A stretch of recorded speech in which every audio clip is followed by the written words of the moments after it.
Buenas tardes a todos, bienvenidos. Mi nombre es Jaime Ávila, algunos ya me conocéis de seminarios anteriores, otros es vuestra primera vez, o a lo mejor también me conocéis porque me lo habréis visto en alguna de las tribunas, porque escribo en la tribuna de INEAF, o a lo mejor si sois alumnos de INEAF, en algún curso, alguna tutoría, pues me conocéis de eso. Para los que seáis nuevos, para los que no me conocéis, pues mi nombre es Jaime Ávila, soy asesor fiscal y contable en el despacho Mil Abogados y Asesores. Soy colaborador docente en INEAF y también soy coordinador y autor en la tribuna de INEAF. En principio, queremos daros la bienvenida a este seminario que lo ofrece INEAF en colaboración con el despacho donde ejerzo, Mil Abogados y Asesores. Y queríamos hacer este seminario sobre el impuesto sobre sociedades, porque como ya sabéis, estamos en campaña del impuesto sobre sociedades. El próximo día 20, día 25 de julio tenemos de plazo fin para presentar el impuesto.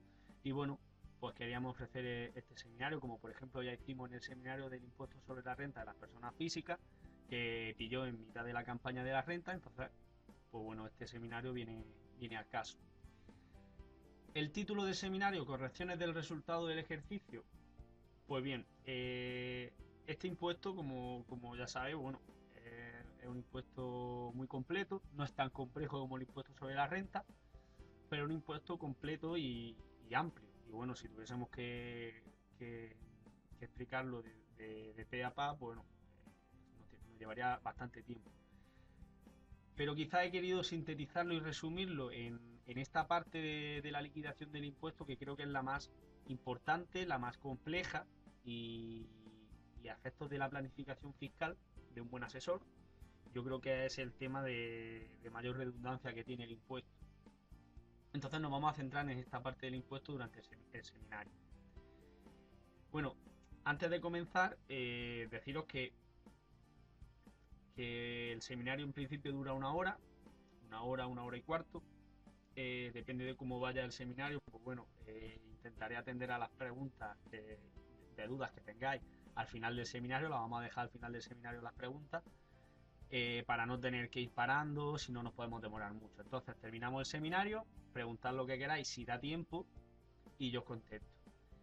Que no diese tiempo, no os preocupéis, vosotros apuntáis vuestras preguntas, que como hago en todos los seminarios, si no da tiempo, dejo mi correo electrónico personal, vosotros me escribís y yo os contesto sin ningún tipo de problema. Así que en principio lo vamos a estructurar así. Pues bien, vamos a dar comienzo al seminario. Pues vamos a hacer una breve introducción del impuesto. El impuesto sobre sociedades, como ya sabéis, es un impuesto directo, al igual que el impuesto sobre la renta de las personas físicas. Digamos que es su homólogo. El impuesto sobre la renta de las personas físicas grava precisamente la renta de las personas físicas, y el impuesto sobre sociedades lo que grava es la renta, es decir, el beneficio obtenido por una sociedad en el ejercicio de su actividad. Entonces, esa es la definición de impuesto. Es un tributo de nuestro sistema fiscal que grava lo que gana una sociedad. Punto. Es simplemente eso. Es un impuesto directo y un impuesto progresivo, puesto que lo grava en función de la renta. A más renta el tributo es mayor, y a menos renta el tributo es menor, el tipo impositivo que se aplica. Entonces, su homólogo es ese, es el impuesto sobre la renta de las personas físicas. Es un impuesto que el esquema de liquidación es parecido. Parte de una renta a gravar, una serie de deducciones, y obtenemos la cuota a ingresar. Ahora veremos el esquema liquidatorio. No es, por ejemplo, como un impuesto como el IVA, que es un tanto abstracto. Entonces, para comenzar el impuesto sobre sociedades debemos de partir del resultado del ejercicio contable, que es a través del cual vamos a hacer todas las operaciones fiscales para obtener el tributo que vamos a pagar. Entonces, eso hay que tenerlo muy claro. Vamos a partir del resultado contable.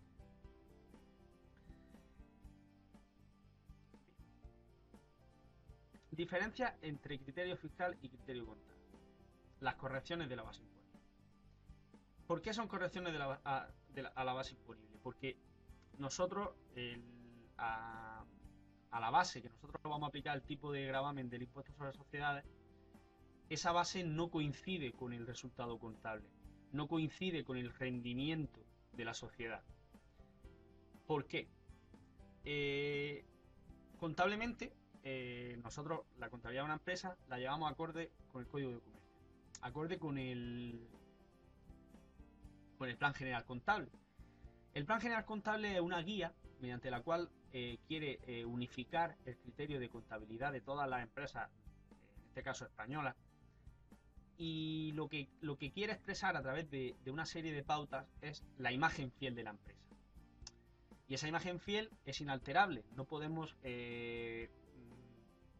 hacer cosas que contablemente dañen esa imagen, deterioren esa imagen fiel de la contabilidad.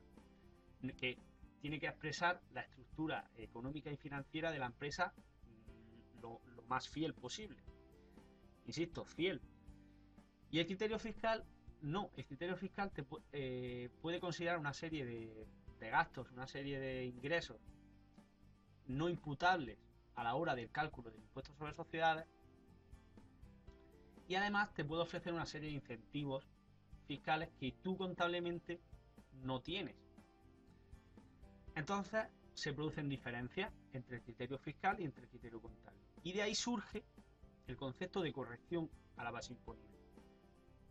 Por lo tanto, debemos de partir del resultado contable del ejercicio y realizar una serie de correcciones que nos permitirán aplicar el criterio fiscal que difiere del contable, para así obtener esa base imponible que vamos a someter a gravamen. Por lo tanto, como tenéis aquí, las correcciones a la base imponible es la principal problemática del impuesto, porque ya veréis que el resto no tiene tanta complejidad, y es la herramienta, la mejor herramienta para la planificación fiscal, salvando las deducciones que se pueden aplicar a la cuota íntegra. Pero bueno, esas deducciones son una lista de requisitos que si los cumples, pues puedes aplicar esa deducción. Listo. Pero estas correcciones tienen más juego. Y ahí es donde vamos a la planificación fiscal. Yo insisto mucho, yo creo que en mis tribunas y en otros seminarios incido mucho en el tema de la planificación fiscal. Supongo que por la naturaleza de asesor que tengo es lo que más destaco de los impuestos. Y cuando hay juego, cuando hay jugueteo, cuando puedes planificar, es a mí lo que más me gusta. Entonces, bueno, tenemos que separar eso, el criterio contable del criterio fiscal. El criterio contable nos refleja la imagen fiel de la empresa, y el criterio fiscal lo que nos permite es, pero bien, no nos permite deducirnos una serie de gastos, no nos permite imputarnos una serie de ingresos y nos permite beneficiarnos de una serie de incentivos fiscales. Ese es el criterio fiscal, que no tiene nada que ver con la contabilidad. Muchos contables, muchas empresas caen en el error de, bueno, si luego cuando tengo que tributar voy a tener que hacer una serie de correcciones al resultado contable, directamente, contablemente, contabilizo de cara al impuesto sobre sociedades. Por lo tanto, si un gasto no me lo voy a poder deducir, pues no lo contabilizo. Eso es un error, porque no está expresando la imagen fiel. Porque si veis, por ejemplo, ahora veremos más profundidad, pero si veis, por ejemplo, la libertad de amortización, uno de los incentivos fiscales impecable en el sistema tributario. Pues esta amortización fiscal, si por ejemplo nos compramos un inmovilizado, una edificación por 100.000 euros, nosotros tenemos que estar amortizando pues 2.000 euros anualmente. Y si nosotros cogemos y amortizamos 100.000 euros contablemente, porque la libertad de amortización te permite amortizarte el bien completo, estaríamos hablando que en nuestra contabilidad, en nuestra estructura económica, no tendríamos el activo porque estaría completamente amortizado. Por eso tenéis que tener muy claro que por un lado está el criterio contable y por otro lado el criterio fiscal. Esa es principal. Esa es la característica principal del impuesto, que una vez tengamos claro ya podemos proceder. Pues bien, vamos a ver el esquema liquidatorio del impuesto. El esquema liquidatorio, como bien hemos dicho, parte del resultado contable. Y después tenemos que hacer una serie de correcciones por diferencia entre el criterio fiscal y contable permanente. Permanente quiere decir que se producen en el ejercicio en sí, pero no tiene repercusión en otro ejercicio. Es una diferencia estática. Y luego tenemos que hacer otras correcciones por diferencias temporarias. Estas correcciones se refieren a diferencias entre criterio contable y fiscal que van a tener una repercusión en ejercicios posteriores y que aquí en estas diferencias temporarias sí va a tener una implicación contable. En las permanentes no, pero en las temporarias sí va a tener una implicación contable, porque si nosotros vamos a tener una repercusión en ejercicios posteriores, contablemente deberemos de reflejar eso para que en el próximo periodo nosotros podamos revertir, aplicar o bien utilizar ese criterio. Por lo tanto, realizando esas correcciones por esas diferencias de criterios, vamos a llegar a un resultado contable ajustado. Y antes de obtener la base imponible, vamos a poder compensar ese resultado contable ajustado con bases imponibles negativas de ejercicios anteriores. Pues, como sabéis, si nosotros tenemos un resultado contable negativo, no vamos a tributar por el impuesto.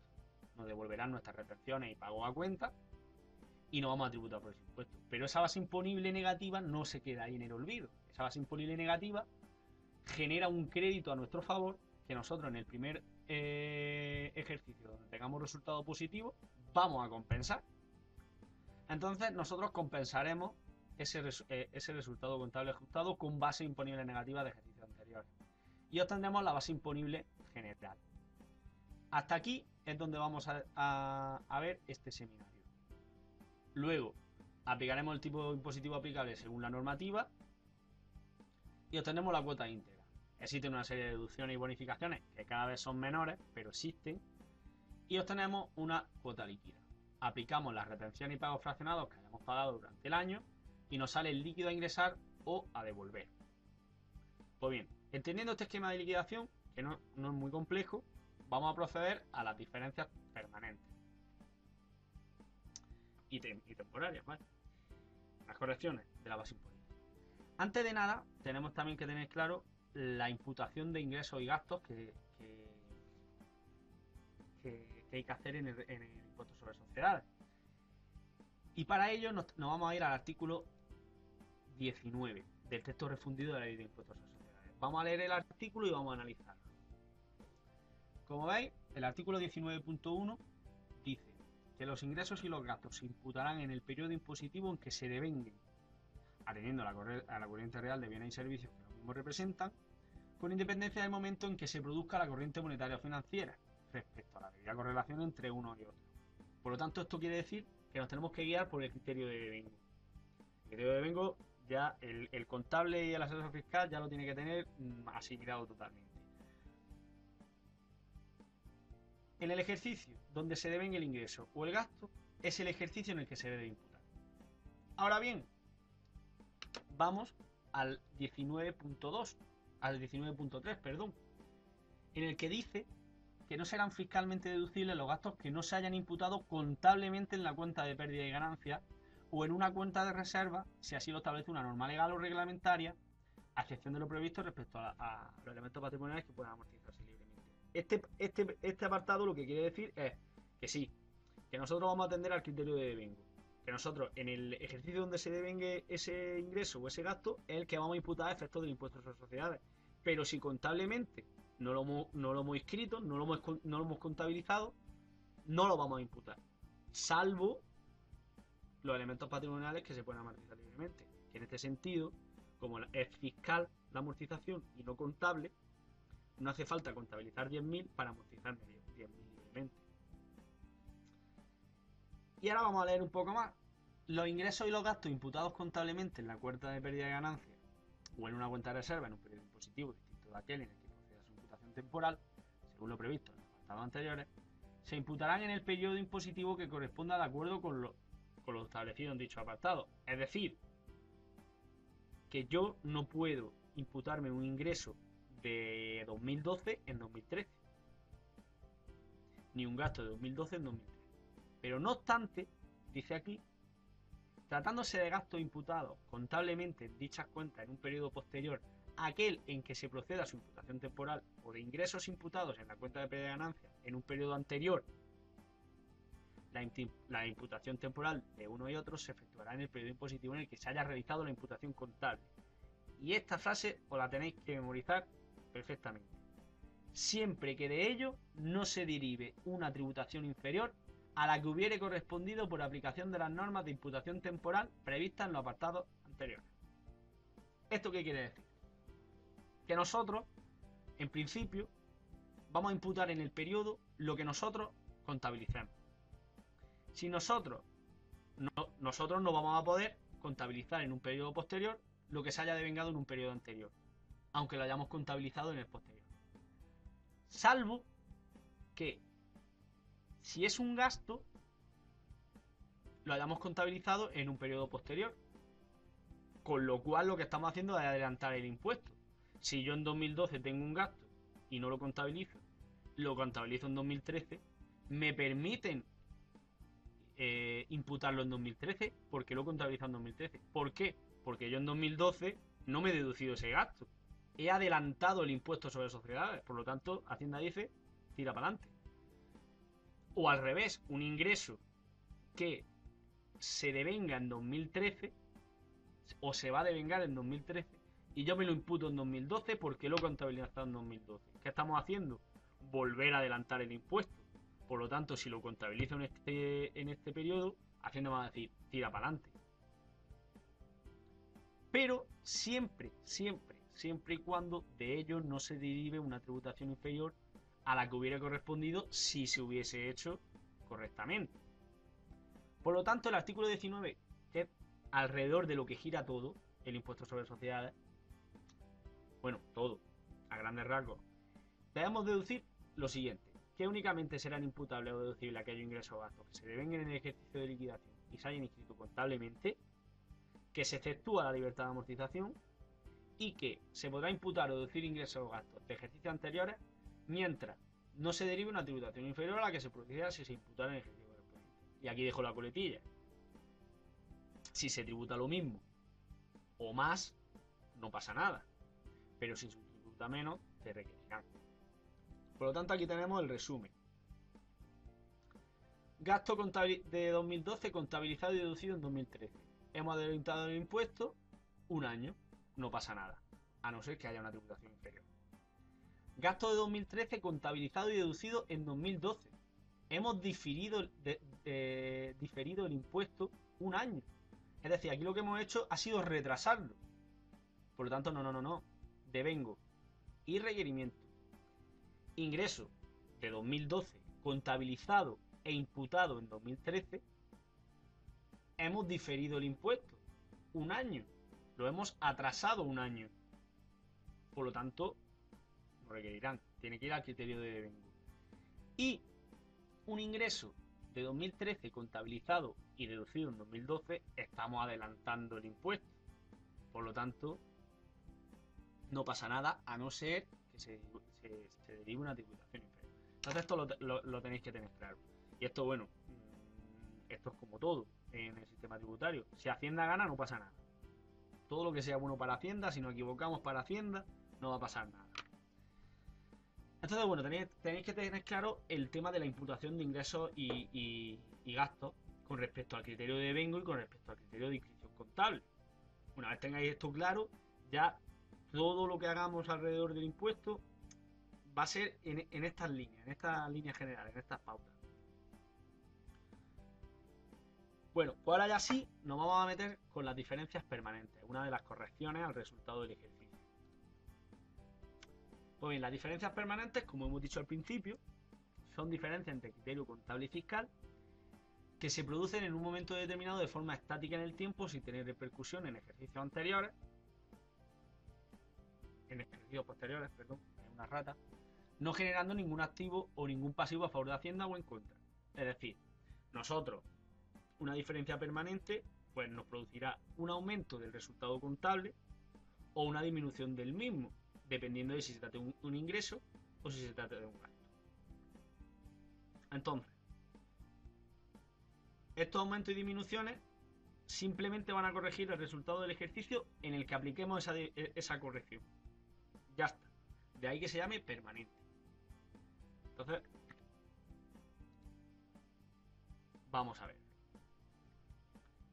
Diferencias permanentes. Se producirán disminuciones del resultado contable, es decir, el resultado contable disminuirá permanentemente, es decir, en ese ejercicio, y no tendrá repercusión en otro, cuando sean ingresos contables, que nosotros lo hayamos contabilizado, ese ingreso, porque de acuerdo con las normas del Código de Comercio, para expresar la imagen fiel de la sociedad, debemos de contabilizarlo, que son, por ejemplo, donaciones, legados, correcciones de renta por depreciación monetaria hasta la más usual, o revalorizaciones contables. Nosotros lo vamos a tener que hacer la inscripción contable. Ahora, fiscalmente no es deducible. Pues entonces, ¿qué hacemos? Del resultado contable disminuimos la cantidad que hayamos contabilizado por ese ingreso. Y ahora diréis, pues bueno, hay gastos fiscales. Y luego, en relación a los gastos, disminuciones se producirían por gastos fiscales que no se hayan inscrito contablemente. Es decir, que te permiten gastos fiscales que no se han inscrito que contablemente no lo has contabilizado. No, nunca. Si nos vamos al artículo 19, vemos que el único que está sujeto, que no está sujeto a la inscripción contable para deducirse fiscalmente, es la libertad de amortización, y genera una diferencia temporaria. Por lo tanto, en gastos no. Diferencias permanentes, las disminuciones solo se producirán por ingresos contables que no son fiscalmente imputables. Ahora vamos a los aumentos. Ingresos fiscales que no se hayan inscrito contablemente. Es decir, eso no se puede hacer. Aquí Hacienda se equipara a nosotros. Es decir, si tú no has escrito un ingreso contablemente, no puedes imputártelo fiscalmente. Artículo 19. Pero por otro lado, tenemos lo que sí genera aumentos por diferencias permanentes, que son gastos contables que no lo son fiscalmente. Por ejemplo, una multa o una sanción administrativa no es fiscalmente deducible. Porque claro, encima de que te pongo una multa porque has actuado mal, encima no te voy a dejar que te la deduzcas. Entonces, los aumentos de diferencias permanentes se producen por gastos contables, nosotros hemos contabilizado el gasto, y fiscalmente no se nos permite deducirnoslo.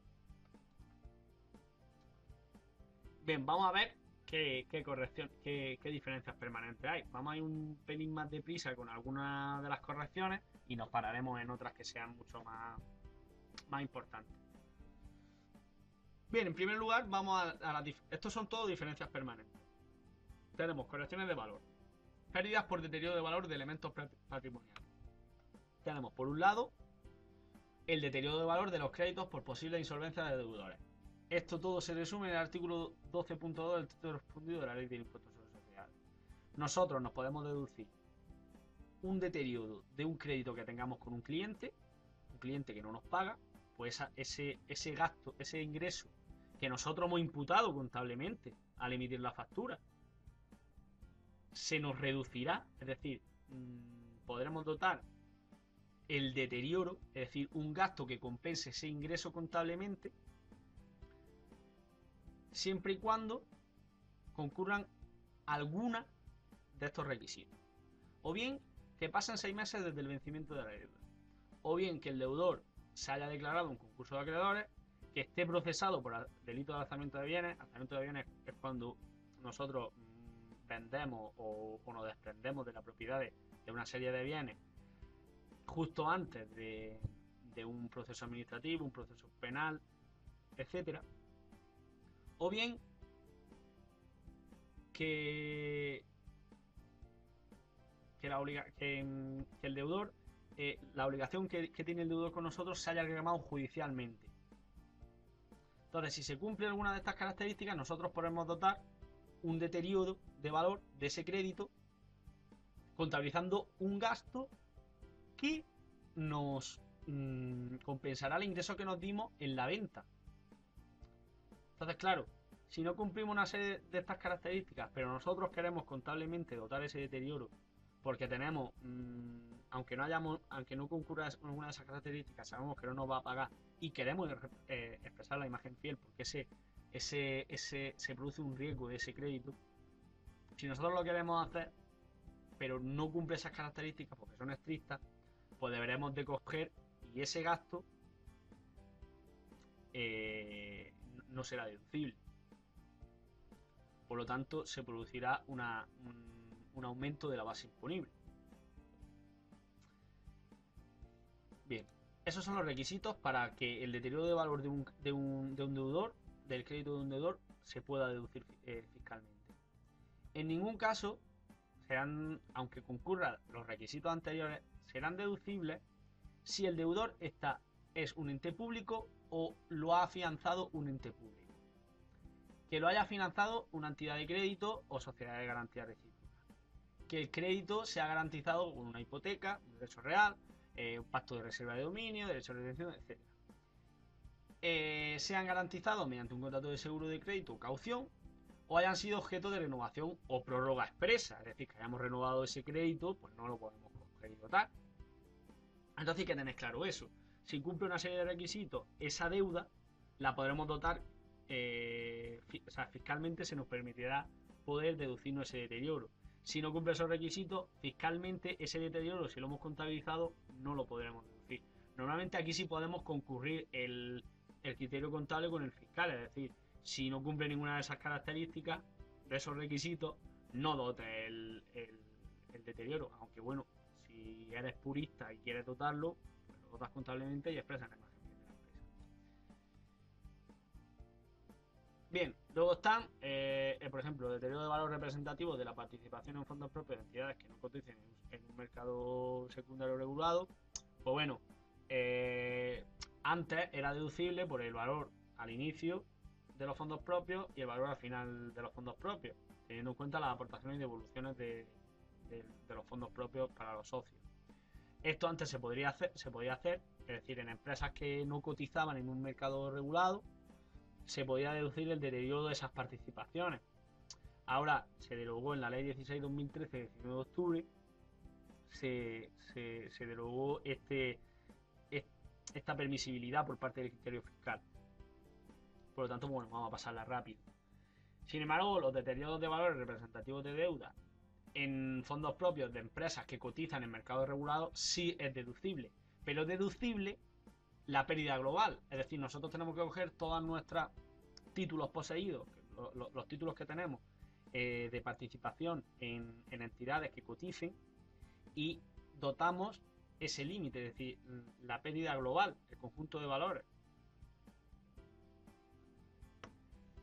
Y no serán deducibles si esa dotación por depreciación de valores tiene un valor ciento de reembolso y no está emitido, ya lo hemos dicho anteriormente, en el mercado regular. O bien, si esos mercados regulados están situados en paraísos fiscales. Esto es así. Los paraísos fiscales pues no tienen ese tratamiento que incluso yo creo que si tú estás pero bueno, da igual lo que piense porque no. Pero los paraísos fiscales tienen este tratamiento, así que no serían deducibles, aunque estén cotizando en un mercado regular. Ojo, pero bueno, esto lo pasamos rápido. Nos vamos al fondo de comercio. Bueno, el fondo de comercio, si nosotros adquirimos un fondo de comercio como un inmovilizado intangible, podremos deducirnos con el límite máximo del 5% y cumpliendo estos requisitos: que se haya adquirido a título oneroso, que el adquiriente y tramitente no sean de un mismo grupo de sociedades y que se dote de reserva indisponible por el importe fiscalmente deducible. No obstante, el artículo 1 primero 1 de la ley 12/2012 del 30 de marzo reduce ese límite del 5% que nos podemos deducir del fondo de comercio adquirido al 1% durante los periodos 2012, 2013, 2014 y 2015. Simplemente esto. Sabéis que nos podemos deducir el 5% de ese fondo de comercio adquirido y que a raíz de esta ley pues solo nos podemos deducir el 1% anual. Esto también lo pasamos rápido. Bueno, todo cabe decir que si nosotros contablemente estimamos el deterioro en un 3%, pues simplemente ese gasto deberá de no es fiscalmente deducible en ese 2% de más. Por lo tanto, nosotros cogemos y sería una diferencia permanente. Por lo tanto, aumento de la base imponible. Por otro lado, el inmovilizado intangible con vida útil indefinida se nos permitía deducirnos el 10% máximo anual del precio de adquisición de ese inmovilizado, siempre que se haya adquirido a título oneroso y adquirente y transmitente no formen parte de un grupo de sociedades. Pero a raíz de la ley 12/2012 del 13 de julio, ese límite se reduce del 10% al 2%, periodo impositivo 2012, 2013, 2014 y 2015. Bien, esto vamos a las provisiones. Las provisiones es un tema un poco delicado, pero ya os digo, quizá lo que más tenga incidencia dentro de estas correcciones son los deudores y la libertad de amortización, que es lo que veremos ahora. Porque una empresa normalmente con lo que opera es con eso. Entonces, bueno, vamos a ver las provisiones, vamos a intentar sintetizar un poco. Y bueno, las provisiones, al igual que las correcciones de valor de elementos patrimoniales, perdón,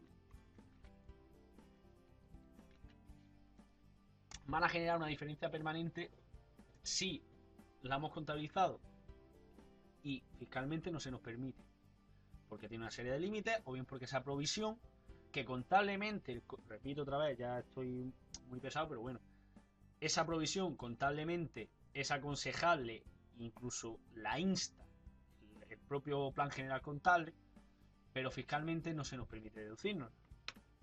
Entonces vamos a ver qué provisiones son deducibles y qué provisiones no son deducibles.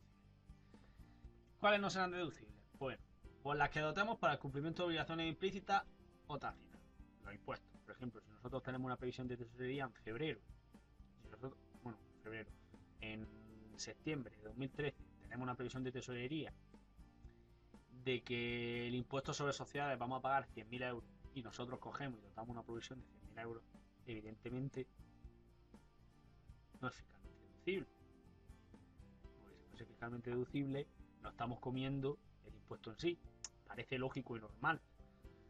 Otras, por ejemplo, las realizadas para obligaciones legales, contractuales o implícitas con el personal de la empresa, de la cual se desconoce la cuantía o vencimiento. Por ejemplo, si nosotros tenemos una obligación formal, legal, con uno de nuestros trabajadores de que le vamos a pagar una serie de gastos, no sé un ejemplo que ponerte, pero por ejemplo, si le vamos a dar un trienio, por ejemplo, contractualmente está el trienio pactado y le vamos a dar 20.000 euros. Y yo cojo en ese ejercicio, doto una provisión para ese trienio, que va a ser de 20.000 euros.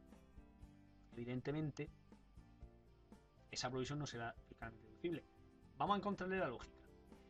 Si nosotros deducimos esa provisión y luego al año siguiente volvemos a darnos el gasto por ese trienio, estamos doblemente, por un mismo hecho imponible, estamos doblemente deduciéndonos el gasto. Bueno, luego dotaría esa provisión, pero claro, ya la has contabilizado en este año y no corresponde a este año, corresponde al que viene. Criterio de devengo, porque es cuando va a pagar y cuando se produce el devengo de ese trienio. Bien, luego, cuando sea por contribución a planes de pensiones, si esas provisiones sí son fiscalmente deducibles, si son por provisiones para cubrir los gastos de contribución a un plan de pensiones. Luego, para gastos derivados de reestructuraciones, pues salvo que se refieran a obligaciones legales contractuales, no son fiscalmente deducibles. Las que se doten por riesgo de que te vayan a devolver un pedido, pues, tampoco son fiscalmente deducibles. Provisiones para gastos de personal que se correspondan con pagos basados en instrumentos de patrimonio vía retribución, es decir, nosotros vamos a dotar una provisión por darle acciones a un empleado que valgan tanto, no es fiscalmente deducible. Y por otro lado, pues señala una serie de límites de deducibilidad en otras provisiones. Hay una serie de límites para los gastos en actuaciones medioambientales, son provisiones que son fiscalmente deducibles. Si queréis os leéis el artículo 13, veis los límites, vamos a ir un poquitín más rápido. Para provisiones técnicas de entidades aseguradoras o la dotación a la reserva de estabilización o provisiones técnicas en sociedades de garantía recíproca. Estas provisiones tienen una serie de límites, son fiscalmente deducibles con esos límites. Lo que exceda de ese límite, diferencia permanente. Y luego si quería hacer un pequeño ejemplo sobre esta deducción, porque es un poco compleja, que a lo mejor la ley sí creo que no lo explica del todo bien, y quiero hacer ese matiz, que son las provisiones por gastos inherentes a riesgos derivados de garantías de reparación y revisión. Estos son provisiones que vamos a realizar por garantías. Es decir, nosotros hacemos gastos que garanticen, de reparación y revisión, que garanticen las ventas. Entonces, esta provisión por estos gastos es un tanto compleja.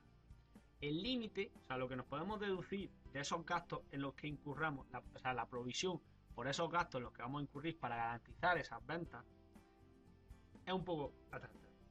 Esto es, VGV son las ventas con garantías vivas, es decir, las del periodo, y GG son los gastos para la garantía, y N el periodo en el que nos situamos. Entonces, el límite de la provisión por esos gastos es el siguiente: el cociente de dividir la suma, aquí se me ha olvidado poner un signo más, la suma del conjunto de ventas con garantías vivas del periodo en curso, el anterior y los dos anteriores, la suma, entre los gastos que se hayan realizado para garantizar esas ventas de reparación y revisión de esos mismos años.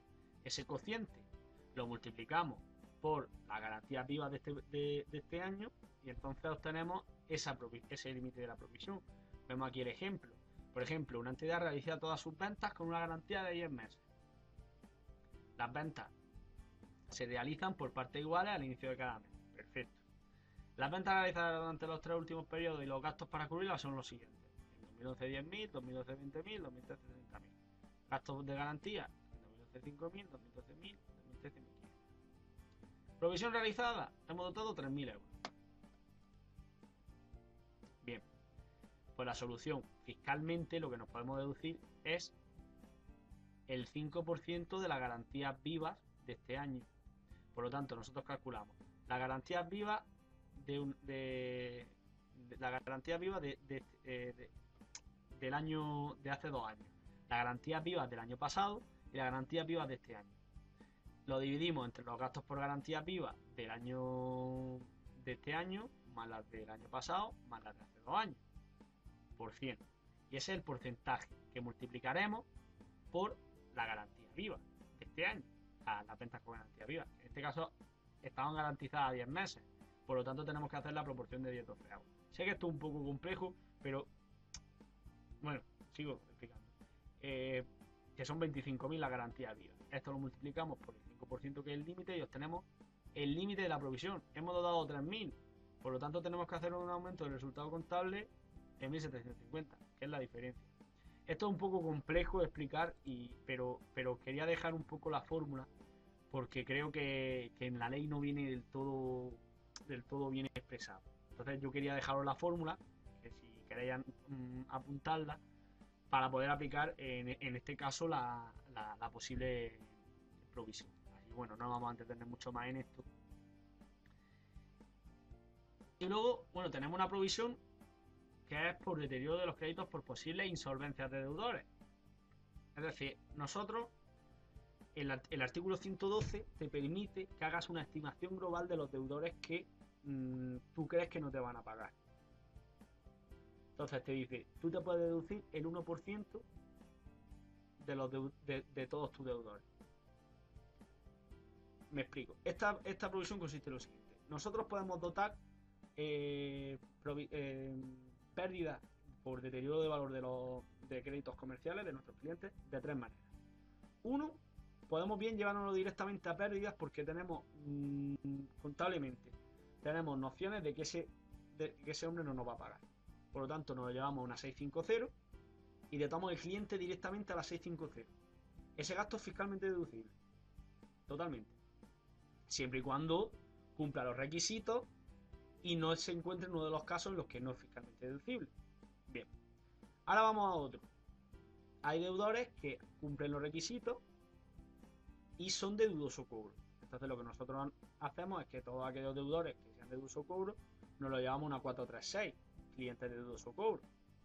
Y dotamos, por el conjunto de los importes de los clientes que nos llevemos a la 436, ese conjunto dotamos una provisión, que sería una 694, deterioro de valor de créditos comerciales por posible insolvencia, a una 490. Y luego además, el plan general contable te permite hacer una estimación global de todos tus deudores. Es decir, tú a lo mejor, en vez de hacer esa dotación, dices, pues me doto todos los años el 5% de todos mis deudores. Siempre que no estén, sean entidades del grupo, no sean entes públicos, ni ninguno de los casos anteriores que hemos visto. Entonces, nosotros nos dotamos ese 5% y fiscalmente, de ese 5% que nos dotamos de todos nuestros clientes que no estén incluidos o excluidos, mejor dicho, por la ley, nos podemos deducir el 1%. ¿Qué hacen muchas empresas? Pues directamente contablemente dotan el 1% y no tienen que hacer corrección. En este sentido, sí pueden concurrir el criterio fiscal y el criterio contable. El artículo 112 del texto refundido de la ley del impuesto sobre sociedades es el que rige esta provisión. Bien, gastos no deducibles. Artículo 14. Ahí tenéis todos los gastos que fiscalmente no son deducibles y que nosotros contablemente lo hemos imputado. Pues bien, estos gastos, como no van a ser deducibles fiscalmente, lo que harán es aumentar mi base imponible. Será una diferencia permanente que aumentará mi base imponible. Estos gastos son la retribución a los fondos propios, es decir, dividendos, primas de asistencia junta y cualquier gasto de la misma naturaleza. El propio impuesto sobre sociedades. Nosotros el impuesto sobre sociedades lo tenemos que contabilizar. Tenemos que contabilizarlo, calcular así el resultado contable del que vamos a partir y hacer un aumento de la base imponible en ese resultado contable. Como hemos dicho, multas, sanciones penales, administrativas, recargos por presentaciones temporáneas, etcétera. Ya hemos dicho, si eres malo, encima que te multo no te va a deducir ese gasto. Las pérdidas de juego tampoco son deducibles. Los donativos y liberalidades. No confundir, muy importante, el tomarme yo la liberalidad, que no es liberalidad fiscalmente, de coger e invitar a una serie de clientes para conseguir un contrato comercial e invitar a la cena. Es un gasto que está correlacionado con el ingreso que voy a tener por parte de esos clientes. Por lo tanto, esos gastos de relaciones públicas que pueden considerarse en algunos casos donativos y liberalidades, pues bueno, esos no son fiscalmente deducibles. En principio, si son relaciones públicas, nosotros lo vamos a contabilizar. Corresponde a la administración la carga de la prueba. Discutir que eso no sea fiscalmente deducible. Bien, luego vamos con cuando dotamos a fondos internos para cobertura de contingencia, que ya se dotan conforme a la ley de planes de pensiones y fondos de pensiones. Eso tampoco es fiscalmente deducible. Los gastos por servicios y con personas y entidades en paraísos fiscales. Aquí a lo que voy yo. Y esto, bueno, es lo normal. O sea, nosotros sabemos el tratamiento fiscal que tienen estos paraísos. Por lo tanto, no vamos a permitir que el tráfico comercial con estos países sea deducible fiscalmente. Los gastos que nosotros hagamos sean deducibles fiscalmente. A no ser que pruebes que realmente se ha hecho ese gasto. Entonces, bueno, mientras lo probemos, se puede deducir fiscalmente. Pero si no lo probemos, aquí sí corresponde a nosotros la carga de la prueba. Porque ya la ley te está diciendo que no es deducible. Ahora, si lo pruebas, sí es deducible. Luego, por ejemplo, los gastos financieros derivados de deudas con entidades del grupo, evidentemente no son fiscalmente deducibles, porque que una empresa del grupo le cobre intereses a otra empresa del grupo por dejarle dinero, ese gasto no va a ser deducible porque están consolidando cuentas. Bueno, y aunque no consoliden cuentas, también es igual, porque es que el dinero es de la misma entidad. Y, por ejemplo, en las indemnizaciones por despido, de cese de relación laboral o mercantil, todo lo que exceda de 1 millón de euros no será deducible. O si es superior, por ejemplo, el límite que establece el artículo 7 de la ley del impuesto sobre la renta de las personas físicas, si ese límite es superior a 1 millón de euros, que eso tiene tela. Si es superior, el límite es ese, y todo lo que exceda por ese límite es el que no será fiscalmente deducible. Luego, por ejemplo, tenemos las pérdidas por deterioro de valores representativos de la participación en capitales o fondos propios de entidades. Ya lo hemos dicho, lo he comentado antes, esos gastos tampoco serán fiscalmente deducibles. Las rentas negativas obtenidas en el extranjero a través de un establecimiento permanente en el extranjero, excepto que se transmite ese establecimiento permanente o se cese la actividad y se genere un gasto.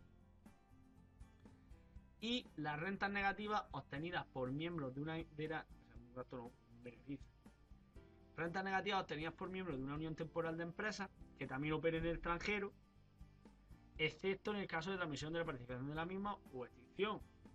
Lo mismo, queremos controlar un poco la operatividad que tiene una empresa en el extranjero, las rentas obtenidas, los gastos, es muy difícil. Por lo tanto, directamente, pues no. Ojo, en el impuesto sobre sociedades no es tan estricto como el IVA. El IVA, si no tienes factura, el IVA tú no te vas a deducir un gasto, el IVA de un gasto, si tú no tienes factura. Pero en el impuesto sobre sociedades sí hay más flexibilidad. Hay otras maneras de probar la consecución de los gastos. Es decir, si tú tienes una factura en el impuesto sobre sociedades, pero ahí la corriente monetaria está de ese servicio y tú pruebas ese servicio que te han prestado, aunque no tengas la factura, tú te lo vas a deducir. Hay que ser un poco... este impuesto es mucho más flexible. Todo lo que se pueda probar se puede deducir. Y ahora vamos a las diferencias temporarias. Las diferencias temporarias, como hemos explicado antes, se producen por diferencias en el criterio contable y fiscal, y como consecuencia de esa diferencia entre el criterio contable y fiscal, hacemos una corrección que va a tener repercusión en otros ejercicios. Y aquí nos vamos pues directamente a las amortizaciones. Esta es la partida que mejor representa esta diferencia. Entonces, vamos a ver la amortización. Contablemente existen varios métodos aprobados por el Plan General Contable por los que se puede amortizar un inmovilizado.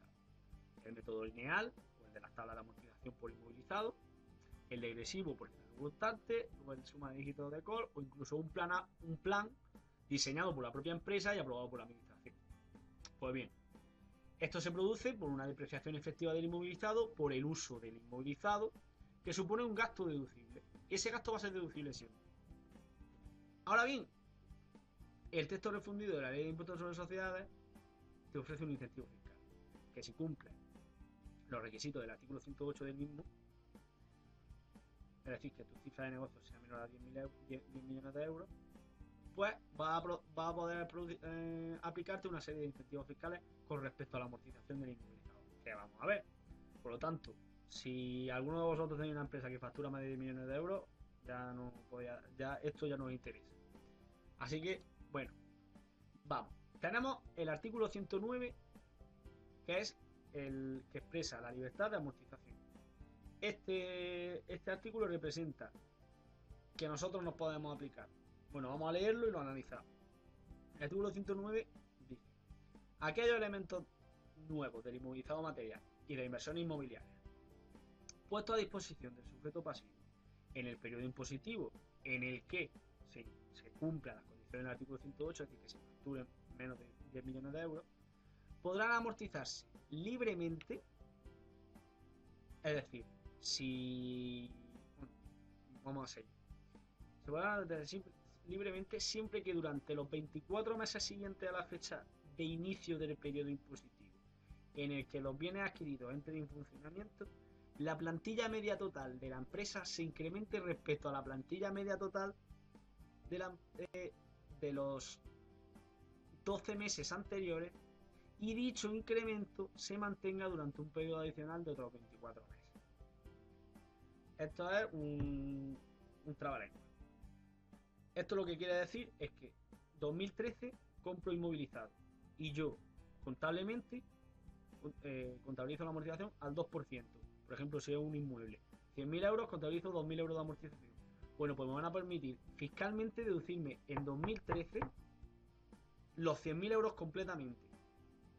Si la plantilla media de 2013 y 2014, es decir, los 24 meses posteriores al año, los 12 meses y los 12 meses siguientes al año en el que se pone en funcionamiento, si durante esos 2 años la plantilla media de esos 2 años juntos, en conjunto, se ha incrementado con respecto a 2012, el año anterior del año en el que he puesto en funcionamiento el inmovilizado.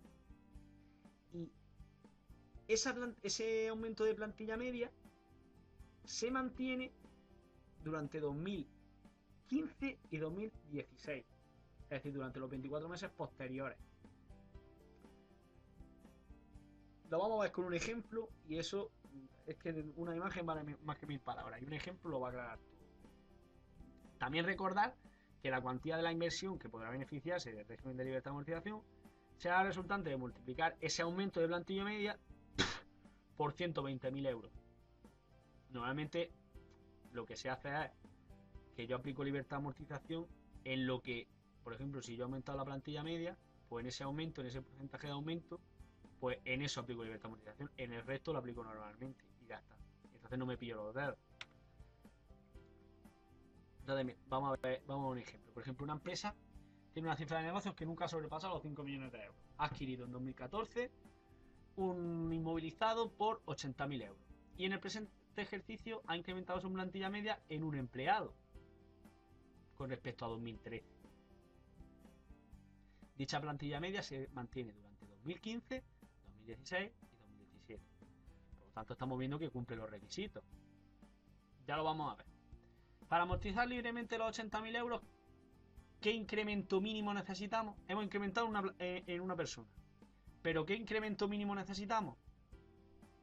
Pues 80.000, he puesto 8 doceavos por quitar los ceros, sería 80.000 entre 120.000. Es decir, si 120.000 euros puedo amortizar libremente por una persona, ¿cuántas personas necesitaré para amortizar 80.000 euros? Una regla de 3 sencilla, pues 0,66. Como hemos incrementado en 1, perfecto.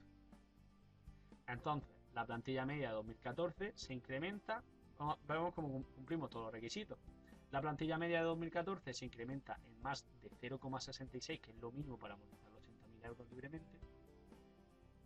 La plantilla media de 2014 y 2015 en conjunto, como se ha mantenido, sigue siendo más de 0,66 con respecto a la plantilla media de 2013. Y en 2015 y 2016 también se mantiene. Nosotros podemos despedir, nosotros podemos volver a contratar, nosotros podemos reducir jornada laboral, podemos hacer lo que queramos con los empleados, siempre y cuando que a 31 de diciembre de los periodos que se indican, la plantilla media supere o sea igual a 0,66. Puedo tener 3 más o 2 más, pero siempre más de lo mínimo. Por lo tanto, lo que siempre se suele hacer es eso, 120.000 euros, o sea, el inmovilizado entre 120.000 euros. Y ahí me da la plantilla media mínima que tengo que mantener para poder seguir aplicando la libertad de amortización. Entonces, bueno, esto es un incentivo enorme, porque para empresas que están dando beneficios al principio y empiezan a invertir en inmovilizado, pues le viene muy bien, porque pueden coger y tener un beneficio operativo con el que trabajar. Si yo obtengo un gran beneficio y empiezo a tener beneficios y con esos beneficios empiezo a comprar inmovilizado, empiezo a invertir en inmovilizado, pues nosotros vamos a tener un beneficio que va a tributar mucho. Entonces, ¿qué te dice? Bueno, estás empezando, has tenido buenos resultados, no te vamos a agribillar con impuestos, pues lo que hace es que te lo deduces todo fiscalmente, así no pagas nada, teniendo un beneficio operativo contable con el que puedes seguir comprando, seguir invirtiendo, seguir contratando y no te grabamos fiscalmente tanto. Y luego tú poco a poco vas revertiendo esa amortización fiscal. Esto en realidad no es un beneficio fiscal estricto, sino que simplemente estamos decidiendo el impuesto. Entonces, esto da mucho juego a la hora de planificar fiscalmente, a la hora de contratar, a efectos de recursos humanos es vital, a efectos de invertir en inmovilizado. Puedes decir, ¿qué más da comprarlo el 31 de diciembre que el 1 de enero? Para nada. Las previsiones para invertir en inmovilizado son enormes con estos incentivos fiscales. Y aquí es donde se va a jugar más en el impuesto sobre sociedades. Porque además, en correlación con las deducciones a la inversión también en inmovilizado, también hay una serie de incentivos que son compatibles o incompatibles con estas amortizaciones. Entonces, es jugar. Aquí esto se trata de jugar. Entonces, bueno, aquí tenemos la libertad de amortización por el artículo 109. Antes de esta libertad de amortización, vamos a ir un poco rápido porque ya son las 8 y vamos justos de tiempo. Antes de esta amortización, bueno, también saber que para los contratos de ejecución de obra, siempre y cuando se pongan a disposición dentro de los 12 meses siguientes a la conclusión de la ejecución, también se pueden amortizar libremente. Luego pasamos al tema de lo que estaba comentando. Antes de esta libertad de amortización por mantenimiento de empleo, no antes, sino conjunto con esta, había una disposición adicional undécima que establecía que podíamos deducirnos libremente para los periodos iniciados 2011, 2012, 2013, 2014, 2015. El inmovilizado adquirido en esos años nos lo podíamos amortizar libremente, sin ningún requisito, hasta que quedó derogado esta disposición por la ley 16/2012 del 30 de marzo. Entonces el que adquiriese a partir del 31 de marzo de 2012 inmovilizado ya tenía que estar sujeto al mantenimiento de empleo, ya no podía deducirse por esta disposición adicional undécima. Este incentivo era muy bueno. Entonces ya luego tenemos también otra cosa, la ley de emprendedores. No, pero la ley de emprendedores, estoy diciendo. La ley 16/2012 establecía una limitación a la amortización fiscal. Podéis verlo mucho más detallado los cálculos, que es que no nos podemos parar, en una tribuna que escribí. Aquí tenéis el enlace, tenéis tiempo para copiarlo. Si no, mira, lo voy a... Bueno, si podéis copiarlo y veis la tribuna, en esta tribuna se ve cómo se calcula y cómo se difiere el impuesto de la libertad de amortización aplicando esta norma. ¿Qué dice esta norma? Esta norma lo que hace es que establece un límite de amortización fiscal. Lo veis ahí. Para inmovilizados que se adquieran en 2013-2014, para empresas que no sean de reducida dimensión, ojo, que no sean de reducida dimensión, la amortización contable del inmovilizado material intangible de las inversiones inmobiliarias solo será deducible hasta el 70% de aquella que hubiera resultado fiscalmente deducible de acuerdo con el apartado 1 y 4 del artículo 11 de la ley de impuestos, incluyendo también los contratos de rendimiento financiero. El 30% restante no deducido durante 2013 y 2014 se podrá deducir a partir de 2015, o bien de forma lineal en el resto durante un plazo de 10 años, o bien durante el resto de la vida útil del bien. Esto básicamente quiere decir que tú te dejo aplicarte el 70%. Esto es, ojo, para empresas que no sean de reducida dimensión. Te dejo aplicarte la libertad de amortización, pero solo te dejo aplicarte durante 2013 y 2014 el 70% de esa libertad de amortización. Y el 30% restante puedes aplicártelo desde 2015 de forma lineal durante el plazo de 10 años, o bien durante la vida útil de eventualidad. Ojo, esto se explica perfectamente en esta tribuna, lo tenéis aquí para que más tranquilamente lo podáis ver. Es que vamos cortísimo de tiempo, así que vamos a seguir. Vamos a otro artículo. El artículo 110 establece otro tipo de libertad de amortización, que sería para inversiones de escaso valor. Y esto es básicamente lo que dice la ley, lo dice muy bien. Elementos de inmovilizado material nuevos, puestos a disposición por el sujeto pasivo en el periodo impositivo en el que se cumplan las condiciones del artículo 108, cuyo valor unitario no exceda de 601,01, se podrán amortizar libremente, con el límite de 12.020,24 euros. Es decir, hay muchos inmovilizados que no valen nada. Por ejemplo, un ordenador de 500 euros, pues no lo podemos deducir libremente. Y tenerlo, porque mucha gente lo que hacía es, pues ¿para qué me voy a poner a amortizar libremente? Me lo doy como gasto y me lo deduzco directamente. Pues entonces lo que se hace es, para representar la imagen fiel en contabilidad, dótalo como inmovilizado, dota su depreciación efectiva, que yo te dejo, Hacienda, te deja deducírtelo fiscalmente, entero. pero tú lo tienes dotado como inmovilizado y no lo tienes como gasto para poder beneficiarte del gasto, y te dejo que te lo dotes libremente. Pero ahora con un límite de 12.020 con 24 euros. El conjunto de los elementos unitarios a los que hemos aplicado esta libertad de amortización. Luego tenemos la amortización acelerada. La amortización acelerada es compatible con cualquier cosa y no tiene límite de amortización. No tiene límite, es decir, se puede amortizar aceleradamente sin ningún requisito. Simplemente que sean elementos nuevos del inmovilizado material. Y simplemente lo único que hace la amortización acelerada es multiplicar por 2 el porcentaje de amortización contable. Es decir, que si nosotros tenemos un 25% de amortización, pues podremos aplicar un 50%. Y luego le pasará igual que a la libertad de amortización, que se revertirá durante el año siguiente. No en el inmediato, porque en el inmediato seguiremos amortizando fiscalmente. Y también la amortización acelerada vale para las ejecuciones de obra. Y un matiz a la amortización acelerada lo impone el 113. Es decir, si los elementos nuevos del inmovilizado material que nosotros queremos amortizar aceleradamente se han adquirido como consecuencia de reinvertir el beneficio que hemos obtenido por la venta de otro inmovilizado que teníamos, afecta a nuestra actividad económica, entonces ese porcentaje de amortización lo podemos multiplicar por 3, no por 2, por 3. Entonces esto es lo que fomenta el tráfico también con inmovilizados. Entonces, bueno, este es otro incentivo bastante grande. Resumiendo, diferencias temporarias, ya lo estamos viendo. Yo me puedo deducir todo este año, pero en el resto de años no me puedo deducir la contable. Entonces va revirtiendo. Este año me doy una disminución de la base imponible por aplicación de la amortización libremente, y en el resto de años lo que me doy son aumentos por esa amortización contable que no me puedo deducir. ¿De acuerdo? Y luego vemos la compensación de base imponible negativa. Sencillamente, pues tenemos 18 años para compensar la base imponible. Esto no tiene más ciencia. Yo tengo una pérdida de un año y me la puedo deducir en los 18 años posteriores. Por lo tanto, genera una diferencia temporaria.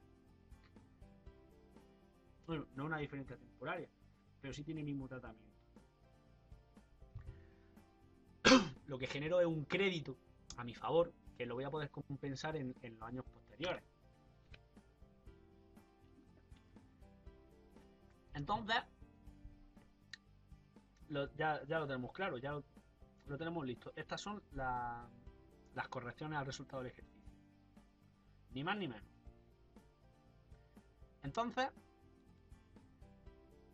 nos vamos a las implicaciones contables. Las implicaciones contables tienen su problemática. Vamos a recordar el esquema liquidatorio. Resultado contable, diferencias permanentes, temporarias, resultado contable ajustado. Compensación de base imponible y tenemos la base imponible. Y aquí lo dejamos.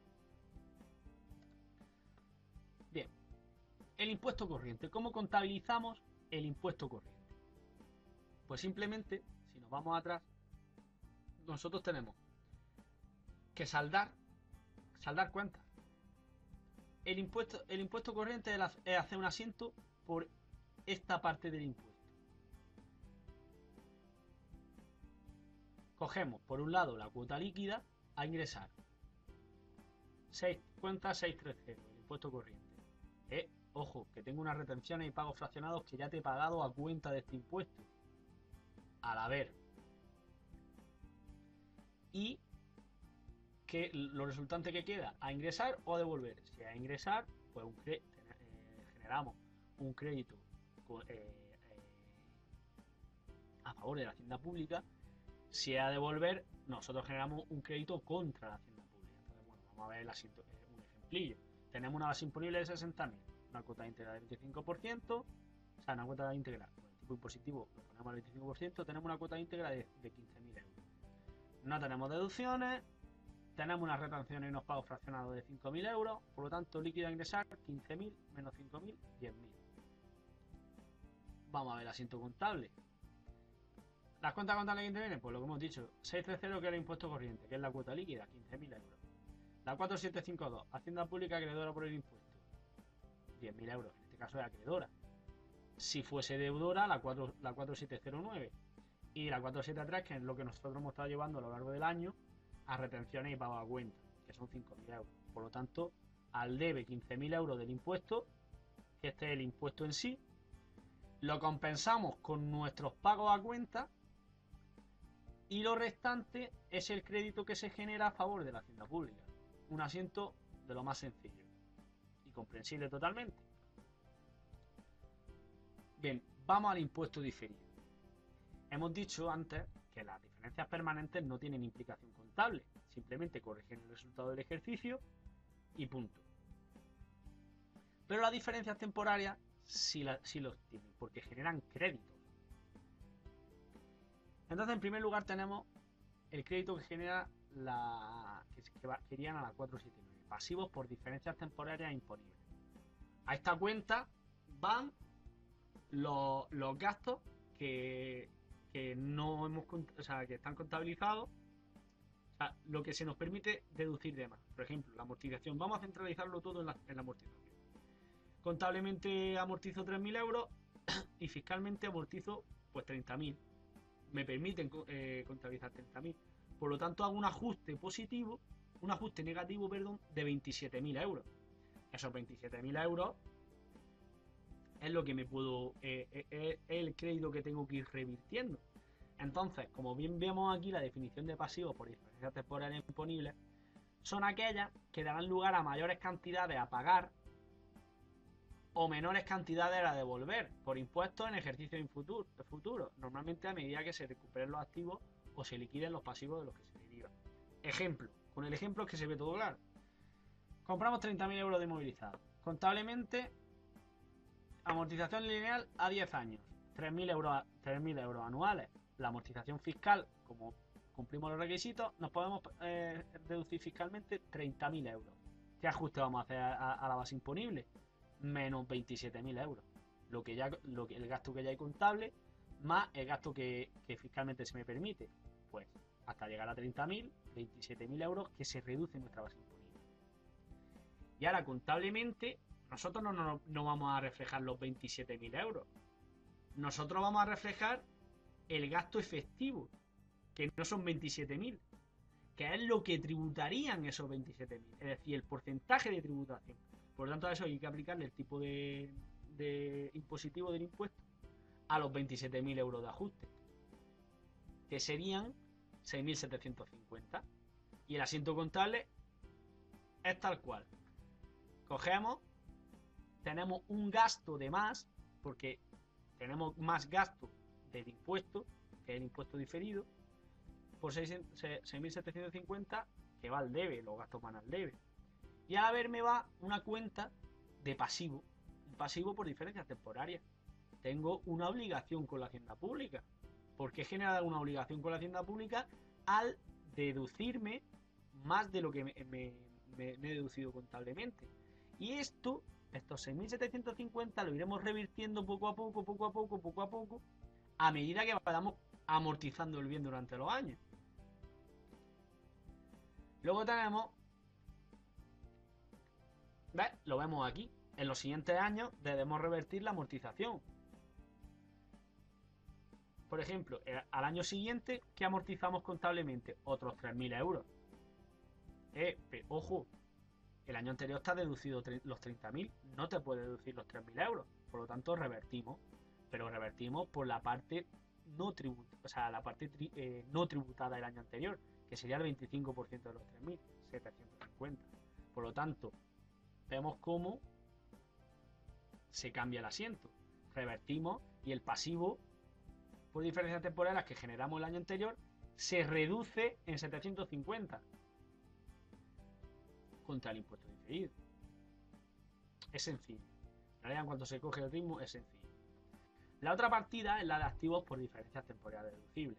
Estos son aquellas que darán lugar a menores cantidades a pagar o mayores cantidades a devolver por impuestos en ejercicio futuro. Normalmente, a la hora que se recuperen los activos, liquiden los pasivos en los que se derivan. Es decir, los activos se generan cuando yo he tenido un gasto este año que no me lo puedo deducir este año, pero sí me lo puedo deducir en años anteriores. Entonces lo que hago es que aumento la base imponible temporalmente y genero un crédito, un activo a mi favor, porque en el año siguiente voy a poder deducirme. Otra vez con un ejemplo se va a ver perfectamente. Corrección valorativa para insolvencias que exceden en 15.000 euros del límite permitido por la legislación fiscal. Yo tenía que dotar una corrección por 10.000 y he dotado 25.000. Pues esos 15.000 no me lo puedo deducir este año fiscalmente. Me tengo que esperar al nuevo límite del año que viene. Por lo tanto, genero un activo por eso que estoy tributando de más. No nos lo vamos a llevar a la contabilidad por el importe íntegro, que son los 15.000, la base. Nos lo vamos a llevar por la cuota, por el 25%, que serán 3.750. Y eso es lo que nos vamos a llevar a una cuenta de activo a mi favor. Y como veis, aquí está el asiento. Los activos crecen por el debe contra el impuesto.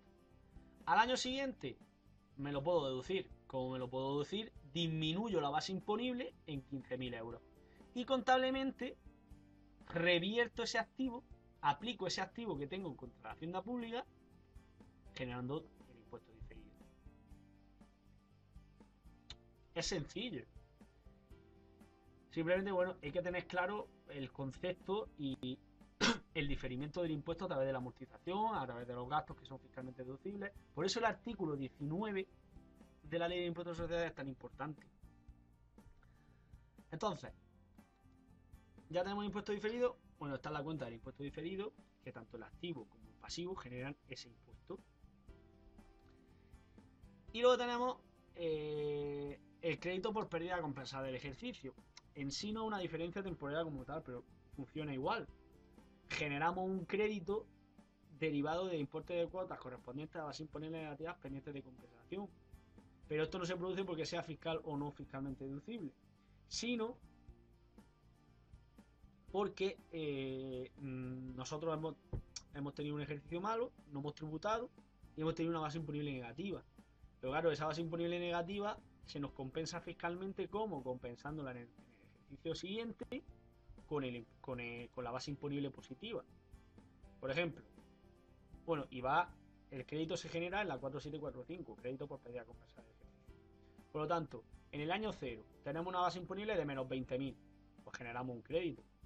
En el año 1 tenemos una base imponible de 40.000 positiva, vamos a compensarla. En el año 0 lo que corresponderá será generar ese crédito, haremos un impuesto diferido. ¿Cómo? Pues cogiendo esa base imponible que, a ver si puedo explicar el concepto. Estamos hablando de 20.000 euros que si yo hubiese obtenido beneficios, esos gastos que tuve en ese ejercicio que han dado lugar a tener una base imponible negativa, esos gastos disminuirían los ingresos que he obtenido en el siguiente. Y como en este no he podido deducírmelos porque no he tenido suficientes ingresos, lo que hago es que lo que dejaría de tributar en ese ejercicio al tener ingresos suficientes, me lo llevo a una cuenta a compensar para cuando tenga ingresos suficientes absorberlo. Por lo tanto, ¿qué hacemos? Por el 25% de esa base imponible, que son 20.000 euros, le aplicamos el 25% y generamos un crédito por 5.000 euros, que lo iremos compensando en ejercicios posteriores. Lo vemos aquí. En el siguiente ejercicio tenemos 40.000, nosotros vamos a tener 20.000 euros compensándolo con el año anterior de resultado. Entonces lo que hacemos es disminuir el resultado contable ajustado, lo disminuimos en 20.000 euros, que lo que va a hacer es revertir el crédito por lo que ahora voy a dejar de tributar, que no pude dejar de tributar el año anterior. Sé que es un poco lioso, pero yo creo que los ejemplos os estáis enterando bien. Me imagino, vaya, eso espero. Entonces ya está. Vamos a ver un ejercicio completo que lo englobe todo, para ya afianzar. Vamos a hacer un repaso. Hemos visto lo importante que es el artículo 19 con respecto a la imputación temporal de ingresos y gastos. Importantísimo. Eso hay que recordarlo. Hemos visto las diferencias que hay entre el criterio fiscal y el criterio contable. Hemos clasificado en correcciones permanentes, o en correcciones por diferencias permanentes, en correcciones por diferencias temporales. Hemos situado qué partidas van englobadas en una diferencia y qué partidas van englobadas en otras diferencias. Hemos visto la importancia que tiene la planificación fiscal en este aspecto. Hemos incidido mucho en que la libertad de amortización es una herramienta muy útil en el impuesto sobre sociedades y hemos visto las implicaciones contables que tiene la aplicación de estas correcciones valorativas. Y ahora vamos a ver un ejercicio que lo repase todo. El ejemplo es el siguiente. Una empresa arroja los siguientes resultados. En 2012, base imponible negativa de 3.000 euros. Bueno, resultado contable que es igual que la base imponible, porque es negativa. En 2013, 50.000 euros. Y en 2014, 120.000 euros. Veamos que en 2013 adquiere inmovilizado por 35.000 euros aplicando la libertad de amortización por creación de empleo, ya que aumentó la plantilla media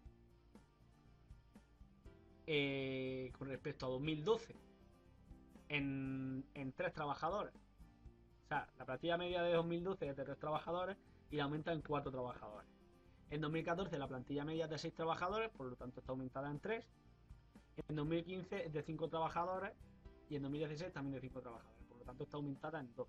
El crecimiento sigue siendo en 2. La cuota de amortización lineal de ese inmovilizado es de 2.000 euros anuales. Bien. Por otro lado, aplica una corrección valorativa por insolvencias que excede del límite de 10.000 euros en 2013, pudiéndoselo deducir en 2014. Y en 2013 ha contabilizado una sanción por no informar bien el impuesto sobre sociedades de 2012, cifrada en 5.000 euros. No se aplica ninguna deducción y tiene retenciones que, ojo, son ficticias, porque si lo aplicamos según los artículos 45.2 y 45.3 del texto refundido de la ley de impuestos sobre sociedades, con la misma cuota líquida que saquemos podríamos sacar cuáles son los pagos fraccionales que vamos a pagar durante el año, pero eso es otro tema que no nos incumbe. Por lo tanto, ficticiamente de manera ficticia vamos a poner esas retenciones. El ejercicio dice que realicemos la liquidación de los 3 periodos y que contabilicemos el impuesto, teniendo en cuenta que el tipo impositivo es de 25%. Pues bien, año 2012, resultado contable menos 3.000, diferencias permanentes no hay, temporales no hay, resultado contable ajustado 3.000, compensación base por negativas no tenemos de años anteriores, la base imponible sigue siendo menos 3.000, no aplicamos tipo impositivo porque no tenemos 3.000 euros, tampoco tenemos deducciones, aplicamos las retenciones y pagos fraccionados que son menos 2.000, por lo tanto nos van a devolver menos 2.000 euros. Contabilizamos el impuesto corriente. En este caso no hay impuesto. Entonces lo que hacemos es directamente llevarnos lo que pagamos de pagos fraccionados y ingresos a cuenta contra un crédito contra Hacienda Pública. Entonces generamos un crédito de 2.000 euros que nos tiene que devolver Hacienda. Y ahora también hemos generado un crédito que podremos, por la base imponible que hemos tenido negativa, que podremos compensar en ejercicios posteriores. Por lo tanto, la 47 y 45, créditos por pérdida a compensar del año 2012, por un impuesto diferido que aplicaremos en el año siguiente. En 2012, resultado contable 50.000 euros. Diferencias permanentes, más 5.000. ¿Por qué? Si nos vamos al enunciado, vemos que contabilizamos una multa no fiscalmente deducible. Por lo tanto, ¿qué nos produce? Un aumento de la base imponible. No es fiscalmente deducible, aumenta la base imponible. Las temporarias, pues son menos 33.000 de la libertad de amortización, que como vemos, nosotros contablemente amortizamos los 2.000 del inmovilizado y fiscalmente se nos permite deducirnos 35.000. Como ya tenemos incorporado los 2.000 como gasto, la diferencia es el ajuste que hacemos negativo, puesto que es a nuestro favor, vamos a pagar menos.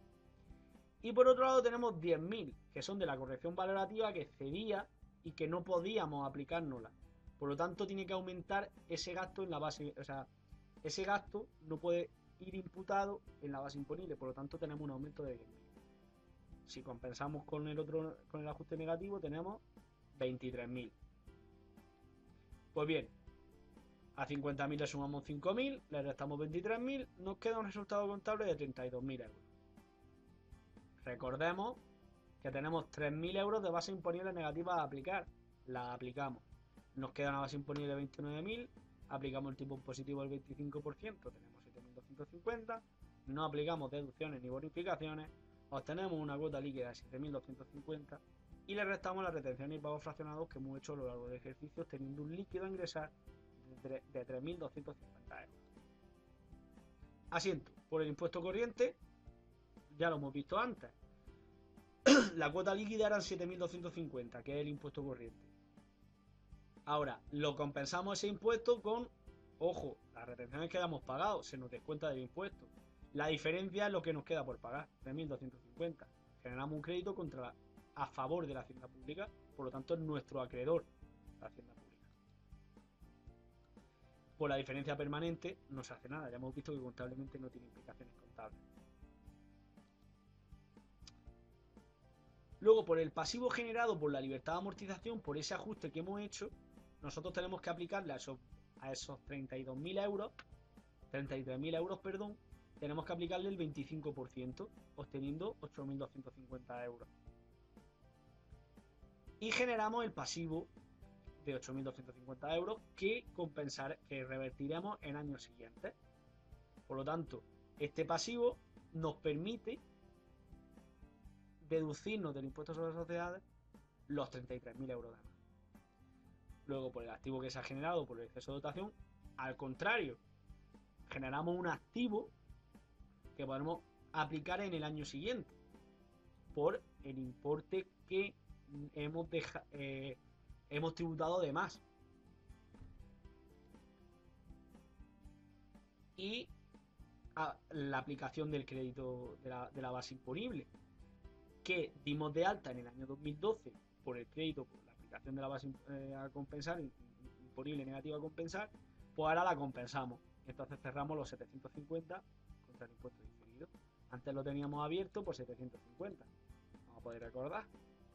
Lo teníamos abierto, lo cerramos. Y así obtendríamos el impuesto diferido. Llega 2014, un resultado contable de 120.000 euros. No hay diferencias permanentes, pero sí hay temporales, porque tenemos que revertir la aplicada en el año anterior, que son más 2.000 correspondiente a la cuota de amortización lineal de 2014 del bien inmovilizado, que no nos podemos deducir porque ya fiscalmente nos lo dedujimos todo. Revertimos más 2.000. Y por otro lado, tenemos que quitarnos el gasto que no nos dejaron deducirnos en 2013 y que ahora sí lo podemos aplicar. Por lo tanto, menos 10.000 se deduce el resultado contable. Si compensamos serían menos 8.000, por lo tanto tenemos un resultado contable ajustado de 112.000, no tenemos base imponible negativa y obtenemos la base imponible de 112.000 euros. Aplicamos el tipo impositivo del 25%, obteniendo una cuota íntegra de 28.000 euros. No hay deducciones ni bonificaciones, cuota líquida. Restamos los pagos fraccionados y nos da un líquido a ingresar de 25.000 euros. Vamos a ver los asientos correspondientes. Por el impuesto corriente, ya lo hemos visto, cuota líquida, compensamos con las retenciones que ya pagamos y los que nos quedan por pagar. Por la reversión por la aplicación de la libertad de amortización, damos la vuelta al asiento que hemos hecho antes.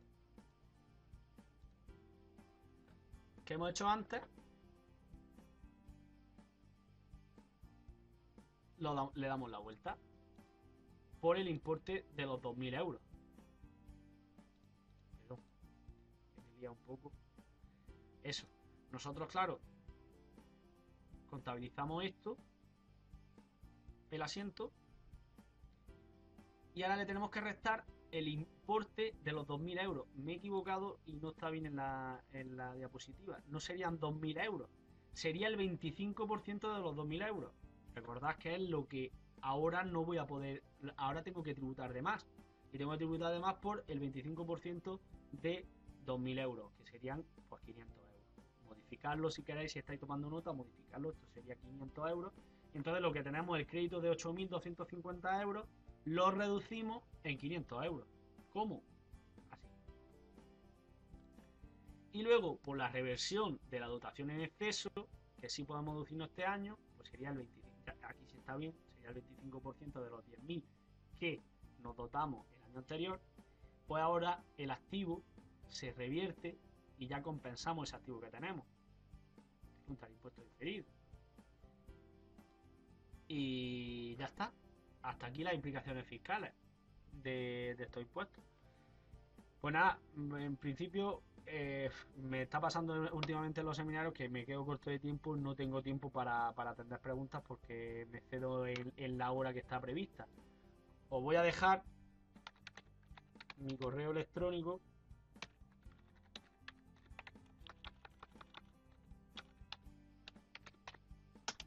y me mandáis cualquier tipo de pregunta que tengáis, cualquier tipo, lo que queráis, las dudas que tengáis, lo que queráis.